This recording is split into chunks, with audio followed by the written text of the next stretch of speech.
నమస్తే. తెలంగాణ రాష్ట్ర వ్యాప్తంగా సర్ అనే పేరుతో ఎలక్షన్ కమిషన్ కొన్ని ఓట్లయితే తొలగించడం జరిగింది. ఓట్లు ఎందుకు తొలగిస్తున్నారు? ప్రస్తుతం అంతా ఒక ఓటర్ ఉన్నారు. బీఆర్ఎస్ నాయకులు రాజు ముదిరాజు ఉన్నారు. సార్ నమస్తే. నమస్తే అండి. ఎట్లా దాదాపు మీరు మొన్న ఎలక్షన్‌లో పార్టిసిపేట్ చేయడం కూడా జరిగింది. ఎప్పుడు మీ ఓటు తొలగించినట్టు మీరు గుర్తించారు? అంటే నిన్న నేను ఎస్ఆర్‌లో నేను కూడా సెల్ఫ్ మ్యాపింగ్ చేద్దామని ప్రయత్నించానండి. నిన్న ప్రయత్నించినప్పుడు ఏం జరిగిందంటే నా కుటుంబ సభ్యుల్లో అందరివి ఓట్లు ఉన్నాయి కానీ నాది మాత్రం తొలగింపబడ్డది. అంటే గతంలో నేను ఒక 6 ఎలక్షన్‌లో మా పార్టీ తరఫున బీఆర్ఎస్ పార్టీ తరఫున నేను ఇండిపెండెంట్ సపోర్టింగ్ క్యాండిడేట్గా కూడా నేను నామినేషన్ వేసి ఉన్నాను. గతంలో ఎన్నో ఎలక్షన్స్లలో నేను బూత్ ఏజెంట్గా, క్యాండిడేట్ ఏజెంట్గా రకరకాలుగా ఎలక్షన్లో నేను పాల్పంచుకోవడం జరిగింది. కానీ ఇవాళ నిన్న నేను ఏదైతే మ్యాపింగ్ చేద్దామని ప్రయత్నం చేసినప్పుడు నా ఓటే అక్కడ లేదు. అంటే నేను ఎందుకు ఈ ఇష్యూని ఇంత పెద్దగా మీ అందరికీ తెలియజేయాలనుకుంటున్నా అంటే ఏవైతే అవకతవకలు జరుగుతున్నాయో ఇవాళ రేపొద్దున అధికారం ఉంది కదా అని అధికారం పార్టీ ఏమన్నా కుట్ర చేస్తుందేమో అన్న అనుమానం నాకు తలెత్తింది. అంటే నాలాగా ఇప్పుడు నేను ఒక పార్టీలో ఉండి ఇంత యాక్టివ్ మెంబర్నైనా నాదే ఓటు పోయింది అంటే రేపు పొద్దున సామాన్యులు పొద్దున్న లేస్తే పొట్టకూడికే బయటకు పోయేటోళ్ళు వాళ్ళ ఓటు ఉన్నదా లేదా అన్నది చెక్ అంటే last moment neck of the moment ఎన్నోసార్లు చూసినామండి, గమనించినాం మేము. మా దగ్గర ఎర్మిట్ నగర్ అనే మా ప్రాంతంలో సుమారు 14 బూతులు ఉంటాయి. చాలామంది చిన్న చిన్న ఉద్యోగాలు చేసుకునే వాళ్ళు అండి. పొద్దున్న లేస్తే వాళ్ళ పని, వాళ్ళ డ్యూటీలు, వాళ్ళ పనులు, వాళ్ళ దాంట్లో బిజీ ఉంటారు. కానీ ఎప్పుడైతే వాళ్ళు ఓటు వేసే రోజు ఓటు వేయడానికి వచ్చినప్పుడు మా దగ్గరికి అంటే యూజువల్ ఏం జరుగుతుందంటే ఎలక్షన్ ప్రాసెస్లో ప్రతి క్యాండిడేట్ నుంచి కూడా కొన్ని మనం బయట కూడా ఏం చేస్తామంటే ఎలక్షన్ బూత్ బయట కొన్ని టేబుల్స్ వేసి లిస్టులు పెట్టుకొని ఎవరన్నా వస్తే వాళ్ళ ఓటు దొరకకపోతే వెతికియడము, వాళ్ళకి స్లిప్ రాసియడము అట్లాంటివి చేస్తుంటాం. ఆ సందర్భంలో నేను గమనించింది ఏంటంటే చాలామంది వాళ్ళ ఓట్లను పోగొట్టుకున్నారు. ఐ మీన్ వాళ్ళకి తెలియకుండానే లిస్టులోంచి వాళ్ళ పేర్లు గల్లంత అయిపోయినాయి, డిలీట్ అయిపోయినాయి, షిఫ్ట్ అయిపోయినాయి. ఇంకో ఆశ్చర్యం ఏంటంటే ఎలక్షన్ కమిషన్ మరి ఏం పని చేస్తుందో అర్థం అవ్వట్లేదు. ఇక్కడ మా దగ్గర ఎన్బిటి నగర్లో ఉన్న వాళ్ళ ఓట్లు తీసుకెళ్ళి బోరబండలో వేస్తారు. బోరబండ వాళ్ళవి జూబ్లీహిల్స్ కాన్స్టిట్యున్సీ వాళ్ళవి వచ్చి మా దగ్గరకు వస్తాయి. అంటే ఎంత నిర్లక్ష్యం వహిస్తున్నారు. రాజ్యాంగబద్ధంగా ఒక సామాన్యుడికి, ఒక మానవుడికి ఈ దేశంలో కల్పించిన పెద్ద హస్తం ఏంటి అంటే అది ఓటు. ఈ ఓటుని నిర్లక్ష్యం చేస్తే ఎలక్షన్ కమిషన్ వారు కానివ్వండి, ఇక్కడ లోకల్గా చూసేటువంటి జిహెచ్ఎంసీ వాళ్ళు కానివ్వండి ఏం చేస్తున్నారు, వాళ్ళు ఏం పని చేస్తున్నారు. ఇవాళ కూడా మీరు ఎస్ఐఆర్ అని చెప్పేసి ఏదైతే హడావిడి జరుగుతుందో ఈ ఫస్ట్ వరకు ఏదైతే వాళ్ళు ఎస్ఐఆర్లో ఓటు ద్వారా మ్యాపింగ్ చేస్తారు. ఆ తర్వాత ఏమంటున్నారంటే మీ family head of the family 2002లో కనుక వాళ్ళకి ఓటు ఉండి వాళ్ళకి అక్కడ ఓటు ఉండి అక్కడే నివాసం ఉన్నట్టయితే ఆ ఫ్యామిలీ మెంబర్స్ దాంట్లో ఎస్ఐఆర్ చేయాలి. అంటే ఎస్ఐఆర్ అన్న ఒక నంబర్ ఇస్తున్నారు. అసలు ఏంటి చాలామంది ఎస్ఐఆర్ అంటే ఏంటని చాలామంది తెలియదు. అసలు ఎస్ఐఆర్ అంటే ఏంటి సార్? ఎస్ఐఆర్ అంటే ఇదే అండి. ఇప్పుడు వీళ్ళు ఏదైతే కేంద్ర ప్రభుత్వం ఇవాళ హడావుడిగా తీసుకొచ్చిందో దేశం మొత్తం ఈ ఓటర్లని కనుక ఒక మ్యాపింగ్ తేవాలి. కుటుంబంలో ఉన్నటువంటి ఓట్లన్నింటినీ ఒక ఫస్ట్ ఎవరైతే ఓటు వేస్తున్నారో కుటుంబ పెద్దగా ఉన్నారో వాళ్ళ ఫ్యామిలీ మెంబర్స్ కింద నమోదు చేసి అంటే ఇది ఏం జరుగుతుందంటే గణన, ఫ్యామిలీల గణన, దాంతోపాటు ఇది ఓట్లను కూడా ఒక మ్యాపింగ్ చేయాలన్న ఉద్దేశంతో ఇది పెట్టిరు.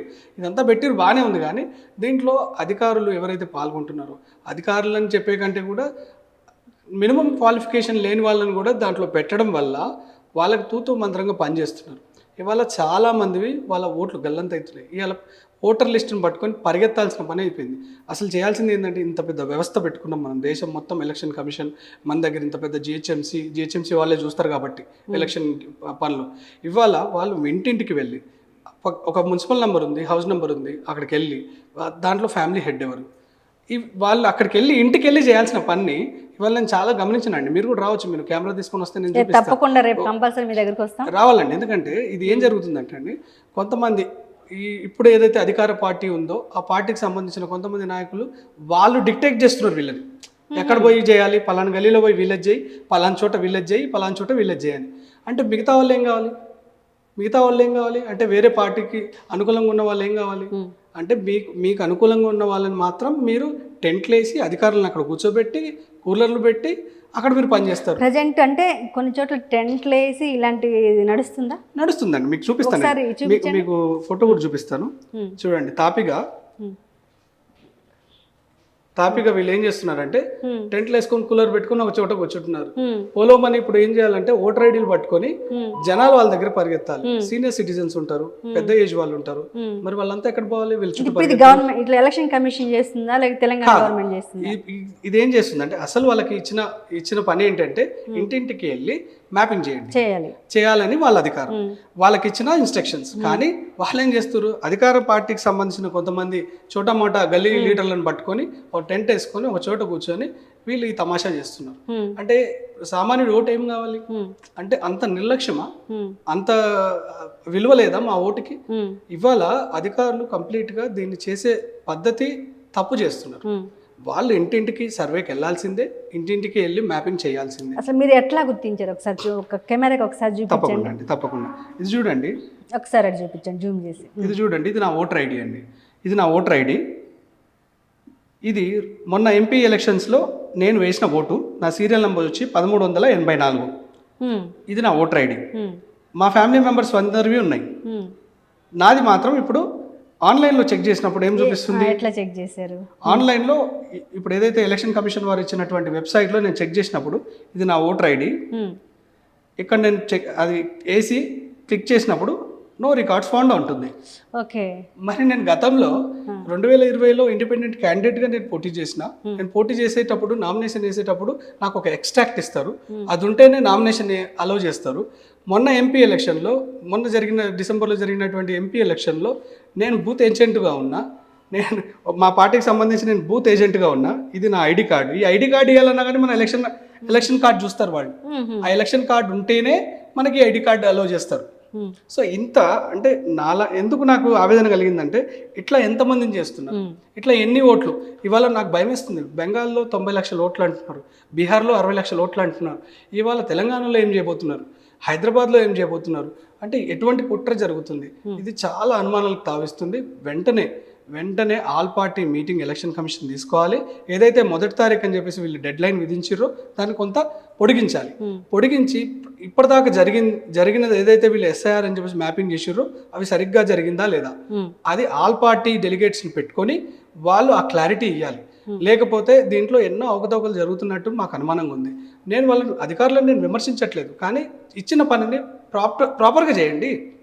ఎందుకు ఇంత కన్ఫ్యూజన్? ఇప్పుడు మీరు ఎస్ఐఆర్ అని డెస్క్ పెట్టుకున్నారండి, మీరు ఒక టెంట్ వేసుకొని పెట్టుకున్నారు. పొద్దున్న లేస్తే వాడు ఉద్యోగానికి వెళ్ళిపోతాడు. మరి మీకు ఎవరు ఇవ్వాలి డీటెయిల్స్? ఎవరు ఇవ్వాలి? ఇవాళ హైదరాబాద్లో కానివ్వండి, దేశం మొత్తంలో కానివ్వండి, ఇద్దరు భార్యాభర్తలు పనిచేస్తే కానీ పొట్టకూడు గడవని పరిస్థితి. వాళ్ళు ఉద్యోగం వెళ్ళిపోతే మీకు ఎవరు ఇవ్వాలి డీటెయిల్స్? మరి ఏ విధంగా వాళ్ళని కలెక్ట్ చేస్తున్నారు? మీ దగ్గర ప్రాపర్ డేటా ఉందా? ఉన్న డేటాలో ఉన్నవాడిని డిలీట్ చేసి పడేస్తారు మీరు. మరి ఇక లేనివాడిని ఎట్లా మీరు కన్సిడర్ చేస్తారు? వాళ్ళు ఎట్లా మ్యాపింగ్ చేస్తారు? మీరు ఇంటింటికి వెళ్తేనే కదా జరిగేది. మీరు ఇంటింటికి వెళ్ళాలి. వాళ్ళు లేకపోతే వాళ్ళకు కుదిరిన టైంని మీరు అపాయింట్మెంట్ తీసుకోవాలి. ఇప్పుడు ప్రభుత్వ యంత్రాంగం నడిచేది ప్రజల కొరకు కదండి. ఇప్పుడు సామాన్యుడు ఉండడు, నేను ప్రైవేట్ ఉద్యోగులం. మాకు వీళ్ళు పిలిచినప్పుడల్లా మనకు టైం ఉండదు కదండి. మన ఉద్యోగాలు కూడా ఉన్నాయి కదా. ఇప్పుడు మా గ్రూప్లోనే, మా బస్తీ గ్రూప్లో ఒక అబ్బాయి సండే రోజు అధికారులు వస్తున్నారు అంటే సరే అని చెప్పేసి అన్నారు. వెళ్దాంలే చేసుకుందాం అన్నారు. దాంట్లో కొంతమంది అధికార పార్టీకి సంబంధించిన నాయకులు డిసైడ్ చేస్తారు ఎక్కడ టెంట్ వేయాలి, ఎక్కడ వీళ్ళని కూర్చోబెట్టాలి. వీళ్ళెవరండి చేయడానికి? వీళ్ళకేం అధికారం ఉంది? అధికారులు కదా డిసైడ్ చేయాలి. అట్లయినా వీళ్ళు ఒక దగ్గర కూర్చోవడం ఏంటి? ఇంటింటికి వెళ్ళి వాళ్ళు ఉన్నారా లేదా కనుక్కోవాలి. ఆ రోజు అబ్బాయి పడిన వేదన నిజంగా నేను చూస్తున్నా. 9 o'clock వస్తుర్రని చెప్పేసి అక్కడ మెసేజ్ పెట్టారండి. ఆ 9 o'clock ఆ అబ్బాయి బాబు ఆ కన్సర్న్ ప్లేస్కి వెళ్ళాడు. అక్కడ కాదు బాబు, ఇంకో చోటుకి వెళ్ళమన్నారు. అక్కడ నుంచి ఇంకో చోటుకి వెళ్ళాడు. ఈ తిరగడంలో 11 అయింది. ఆ పిల్లోడు ఉద్యోగానికి వెళ్ళాలి. ఆ ఆవేదనతో మెసేజ్ రాశాడు ఆ పిల్లోడు. అరే ఏందన్నా ఇట్లా చెప్తున్నారు, అక్కడ అంటున్నారు, ఇక్కడ అంటున్నారు, ఆఖరికి నాకు దొరకలే. అక్కడికి వెళ్ళిన తర్వాత ఆఫీసర్కి ఫోన్ చేస్తే అర్ధగంటలో వస్తున్నా అన్నాడు. 11 అయింది, నేను ఆఫీస్కి పోవాలి, వెళ్ళిపోతున్నా అని చెప్పేసి వెళ్ళిపోయాడు. అంటే ఈ విధంగా ఎట్లా జరుగుతున్నాయి? ఇది నేను ఎగ్జాంపుల్ మాత్రమే చెప్తున్నా. ఇట్లా ఎంతమందికి జరుగుతున్నాయి? రాజ్యాంగం ప్రకారం ఇచ్చిన ఓటు హక్కును అందరూ వినియోగించుకోవాలి. బట్ మీకు ప్రజెంట్ ఓటు లేదంటున్నారు. మరి మీకు దాదాపు మీరు ఇన్ని సంవత్సరాల నుంచి ఓటు వేస్తున్నారు, మరి కంప్లైంట్ చేశారా నా ఓటు పోయిందని? నేను వెంటనే ఏం చేశానంటే నిన్ననే దీని స్క్రీన్ షాట్లు అన్నీ తీసుకొని డిప్యూటీ మున్సిపల్ కమిషనర్ గారికి నేను వాట్సాప్ చేయడం జరిగింది. దీంతో పాటు నేను రేపు అఫీషియల్గా కూడా ఎలక్షన్ కమిషన్ వారికి కూడా నేను కంప్లైంట్ చేస్తాను. ఎందుకంటే ఇది ఏదోలే ఒక ఓట్లే అనుకోవడానికి లేదు కదండి. అంటే నాలాగా ఎంతమంది ఉన్నారు. ఇది కనుక ఇప్పుడు మనం ఇనిషియేట్ తీసుకోకపోతే, దీన్ని మనం ప్రశ్నించకపోతే అధికారుల నిర్లక్ష్యంలో చాలామంది ఓటర్లు పోతాయి.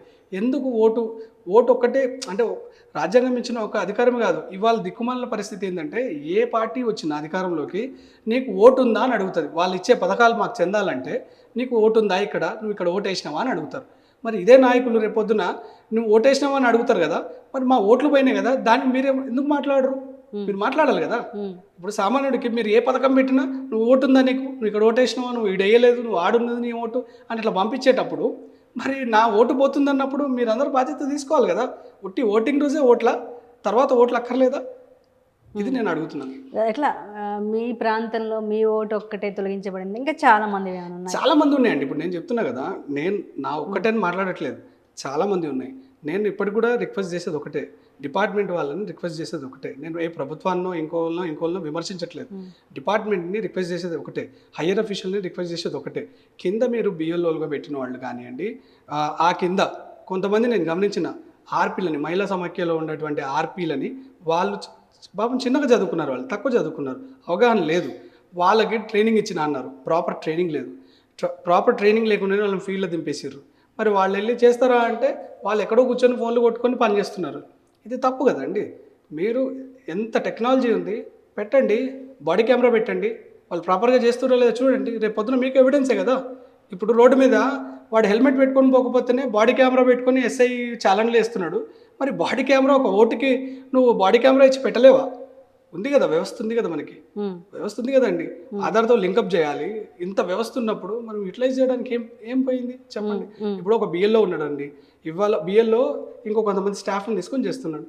సింపుల్, బాడీ కెమెరా ఇవ్వండి, ఆ పర్సన్ దగ్గరికి వెళ్ళిరా లేదా, తీసుకుర్రా లేదా, ఆడిట్ అయిందా లేదా తెలుస్తుంది కదా. ఇంత సింపుల్ పని ఇంత పెద్ద మేధావులు అధికారులు ఎందుకు చేయట్లేదు నాకు అర్థం అవ్వట్లేదు. ఇట్లా చివరిగా చెప్పండి, ఎలక్షన్ కమిషన్ని ఏం కోరాలనుకుంటున్నారు? ఒకటే అండి, ఎలక్షన్ కమిషన్ వారికి నా రిక్వెస్ట్ ఒకటే, నా ఆవేదనల్లో ఒకటే, ఎవరైతే ఈ ఎస్ఐఆర్ మ్యాపింగ్ ద్వారా చేస్తున్నారో వాళ్ళకి ప్రాపర్గా వాళ్ళని మంచిగా ట్రైన్ చేయండి. మరియు ఇప్పుడు ఎట్లయినా హాలిడేసే ఉన్నాయి మన దగ్గర, మన స్టేట్లో ఇప్పుడు హాలిడేసే ఉన్నాయి. చాలామంది టీచర్లు కానివ్వండి, ఇతర ఎడ్యుకేషన్ డిపార్ట్మెంట్ కానివ్వండి, కొన్ని డిపార్ట్మెంట్స్లో ఉన్న వాళ్ళని మంచి అంటే ఏరియాకి ఒక మంచి సూపర్వైజర్ లాంటి మంచి ఆఫీసర్ని పెట్టి, అంటే అట్లీస్ట్ వాళ్ళకి అవగాహన ఉండాలి. ఓటు మీద జరిగే అంటే ఈ ప్రాసెస్ మీద జరిగేటువంటి అవగాహన ఉండాలి. ఆ అవగాహన ఉన్న వాళ్ళనే ఇక్కడ పెట్టండి. వాళ్ళు కింద వాళ్ళు ఏదైనా తప్పు చేసినా అందరూ పీనలైజ్ అవుతారు. అల్టిమేట్లీ సఫర్ అయ్యేది ఒక ఓటరే. సో ఆ ఓటు హక్కుని మనం కాలు రాయకుండా దయచేసి మీరు ఇప్పటికన్నా కళ్ళు తెరుచుకొని ప్రాపర్గా జరుగుతుందా లేదా, ఇప్పటి వరకు ఏదైతే మన తెలంగాణ రాష్ట్రంలో కానివ్వండి, హైదరాబాద్లో కానివ్వండి, వివిధ నియోజకవర్గాల్లో ఏదైతే చేసిర్రో ఇప్పటికైనా ప్రాపర్గా ఒకసారి క్రాస్ చెక్ చేసుకోండి. అట్లాంటివి ఏమైనా అవకతవకలు జరిగితే తొందరగా క్లారిటీ చేయండి. అట్లయినా మీరు కటప్ పెట్టడం అవసరం లేదు కదండి. ఇప్పుడు ఎలక్షన్స్ ఇప్పుడు ఏం లేవు, హడావుడి ఏం లేదు. ఇప్పుడు నాకు తెలిసి మా హైదరాబాద్లో కూడా మున్సిపల్ ఎలక్షన్స్ ఇప్పుడు అప్పుడే వచ్చేటట్టుగా లేనప్పుడు మంచిగా ప్రశాంతంగా చేయండి, టైం తీసుకోండి, మంచిగా చేయండి కదా. ఎందుకు హడావుడి చేయాల్సిన అవసరం ఏముంది? ఇప్పుడు చాలా గ్యాప్ ఉందండి. ఎంపీ ఎలక్షన్స్ లేవు, నా స్టేట్ గవర్నమెంట్ ఎలక్షన్స్ లేవు, ఉన్నాయి లోకల్ బాడీ ఒకటే జిహెచ్ఎంసీ, అది కూడా టైం ఉంది. సో ఈ టైం లోపలన్నా ప్రాపర్గా ఈ ఎస్ఐఆర్ చేసి ఓటర్ లిస్టులను అన్నింటినీ ప్రక్షాళన చేసి కరెక్ట్గా, అంటే ఉన్నోనే లేనట్టు చేసేస్తున్నారు. మరి ఏంది పరిస్థితి? ఇట్లా ఎందుకు జరుగుతుంది? ఇది కనుక చూసుకోగలిగితే చాలా అంటే సామాన్యుడికి హెల్ప్ అవుతుందండి. అది నేను కోరుకుంటున్నాను. తెలంగాణ ఇంటెన్సివ్ రివిజన్ సర్ అనే పేరుతో తెలంగాణ వ్యాప్తంగా చాలామంది ఓట్లు తొలగించబడుతున్నాయి. ఓటు హక్కు అనేది రాజ్యాంగబద్ధంగా మాకు వచ్చిందని ఎలక్షన్ కమిషన్ బాధ్యతగా తీసుకొని దయచేసి ఓట్లు తొలగించొద్దు అని పౌరులు అంటున్నారు.